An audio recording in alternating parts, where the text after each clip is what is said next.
Today, I want to talk about something that most of you aren't thinking about because it's 20, 30, 40 years away, and that is required minimum distributions, also known as RMDs. And if you're under the age of 55 or even 60, you're thinking, Colin, what the heck? Why is this something that you're telling me to think about today? And that is a fair question, but this is one of those things that if you understand it now, the more control you can have over it in the future. So what are RMDs? Well, this is the IRS requiring you to take money out of your pre-tax accounts when you hit a certain age. And when you take money out of those pre-tax accounts, the money that you withdraw is taxed as ordinary income rates. Because when you put money into those pre-tax accounts, you're working your pre-tax 401k, your traditional IRA, maybe you have a pre-tax 403b. When you put money in, you didn't pay taxes on that money going in. So when you take it out, your contributions plus any growth that you had on it, everything that you take out in that year is taxed at ordinary income rates.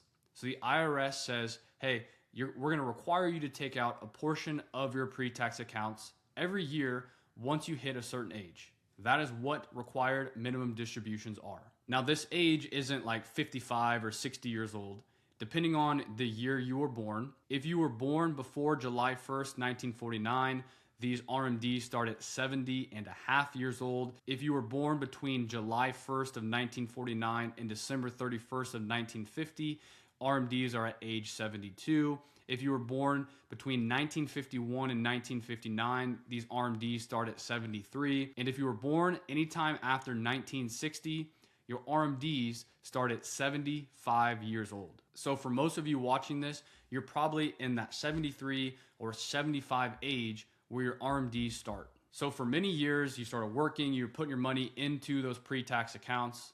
Now the IRS is saying, hey, we want a piece of the action. We want that tax money that we let you kick the can down the road. So this is where people get tripped up. They say, hey, I want the largest pre-tax retirement account as possible. And while growing your money and having a large balance at retirement is important, but when you build all of your money in a pre-tax account, then you have what's called a future tax problem. Because when RMDs kick in, you don't get to decide how much money you take out. The IRS does. There's a formula that they use to say, depending on the account balance at the end of the year, we're going to require you to take out X amount of dollars out of your IRA or pre-tax account in this year. You have to take it out. And if you don't, we're going to penalize you. And the bigger the account you have, you can guess the larger your RMD will be. To think of it, let me give you a hypothetical example. Let's say you've done a great job saving over your working career. You've done a lot of saving into your pre-tax accounts, and now you hit 73 years old. You have about 1.5 million in a pre-tax IRA. Let's assume your RMDs kick in at 73 years old. Well, at 1.5 million, your RMD is going to be around $56,000 for the year that you turn 73. And that $56,000 is taxable income to you at ordinary income rates. Whether you need it or not, but maybe you only need $40,000, but you have to take out that $56,000 amount. You're 73, so you have Social Security coming in, maybe you have a pension or other income sources, and now you're required to take out $56,000 out of your pre-tax IRA. Again, that is taxed at ordinary income rates to you. And suddenly, your tax bracket went from here to here. And that is what people don't see coming. The potential for an increase in tax bracket. Now, instead of being in the 22, potentially, you're in the 24. Maybe from the 24 to the 32, given current tax rates. So now every dollar you take out at the marginal rate that you jumped up to is more taxes that you're paying on money potentially that you didn't have to take out. But because of the RMD, you were required to take out that amount. So why am I telling you about this? Because before 73, 75, 70 and a half, depending on the year you were born, you might be 55 years old right now. You have time to maybe create flexibility in your financial plan. And after RMDs start, your options are limited. So the longer you have until these RMDs kick in, depending on your situation, you have time to create flexibility. I'm not talking about avoiding taxes altogether. All I'm talking about is being intentional with where you're putting your money or how you're treating your different accounts, whether that's pre-tax, after tax. I'm talking about being intentional with your money. Maybe it means not putting 100% of your current contributions in pre-tax. Maybe it means using Roth accounts also. Maybe it's taking advantage of low income years and using Roth conversions to strategically move money from pre-tax accounts to Roth accounts.